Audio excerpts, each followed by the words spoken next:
It's a business. And the more that people understand that, see, I think for the last umpteen years, everybody's treated this completely wrong. They're trying to come at it. This is a land dispute. This is a da-da-da. It's a business. The business is terrorism. That's it. They're a subsidiary of Iran Corporated. And when you look at what's the word I want to use? When you look at the benefits they get from this, even after it's been condemned, I mean, they are getting millions upon millions of dollars in support from all over the country. They end up paying almost no price for what they did wrong. They benefit from it. They do. Hey, killing an IDF soldier, good for you, right? Having several kids killed, oh, that's big money. Because it wasn't their kids, by the way. Because their kids go to school in Europe. Their kids go to school in Riyadh. Their kids go to school elsewhere. The leaders. Away from the fighting. That's exactly it. So what do? You got to change the mindset. Because, man, right now, the mindset is we're going to come to some sort of agreement, and then they're going to be okay with it, and then it's going to last an hour, and then all of a sudden, boom, the minute they have a chance to build up their coffers again. Because right now, they're really open to it because they have no support. Their biggest supporter is Iran. Iran has been stretched thin. They got their butts kicked. They were kind of shown the door. The Houthis and they're not doing anything, right? Because they also depend on Iran. And then you've got Hezbollah, who was really crushed. So at this moment in time, you don't have that. What you need, which is funding. And without funding, you're not going to be able to spread the propaganda, but also entice.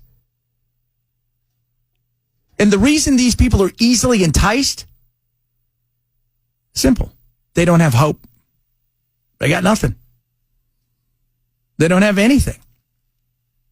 And they blame the Jews for it, and America and the West. Egypt doesn't want them there. That wall Egypt built, they don't want anywhere near. It's medieval, that wall. Because they recognize what happens. Jordan let him come in the 60s. Everybody go look and see what happened there. Let's just say they tried to overthrow the king. It was an excuse for a long time for people in the Middle East to hate the Jews. But Saudi Arabia looks over and goes, I want to do business, right? Jordan's like, we're fine. We just want to do business. We just want peace. So Hamas is a business organization, so you attack it like that. You make sure you have a stranglehold on the money that Iran was giving them. You start to close that up and then figure out how you rebuild it. And to do a rebuild, man, you're going to have to go, you got to get everybody involved. But the charter says elimination of Israel and the Jews. Phase 1 is we're going to get back this. Phase 2 is we're going to do a little bit of this, that, and the other, and IDF soldiers, and you're going to get. Phase 3 is Hamas is no more. Do you think Hamas is going to sign on to something that eliminates their position of power? Because that's all it is. It's not ideology.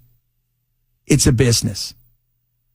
Whether it's ISIS or Al-Qaeda or any, they play the game of we're terrorists. And yes, there are terrorists, but people running it, they're doing it for ulterior motives. They're not doing it for the greater good of Allah. They're doing it because it's a business.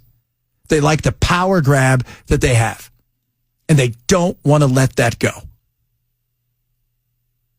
So they have easy pickings when you've got angry, disgruntled people who've lost everything, seem to have no hope, and are virtually stuck in an area where nobody wants them. So there you go. It's kind of like a gang. Let's see here. How many people do you know are living a great life with mom and dad and everything's going well for them and they're growing up in an area and they're gang members? Very few. What do the gangs look for? You need something, right? You don't have family, you don't have this, that, and the other. You don't feel like you have hope. You see guys driving around and they got money and this, that, and the other. So you gravitate towards them and they're easily sucking you in. Come on in. Tell you the world's bad. We're the ones who are going to be your brothers now. We're the one. It's a business and treat it as such. Their business is terror and it's horrible and it's awful and it's disgusting.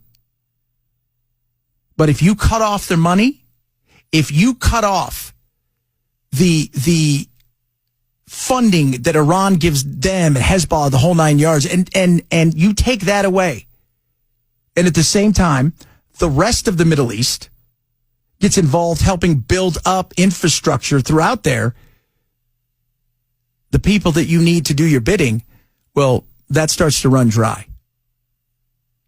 So to think that somewhere in there is going to be a magic, a signature that's going to go on a line that says that anybody's going to take seriously to eliminate Hamas as an organization is ridiculous.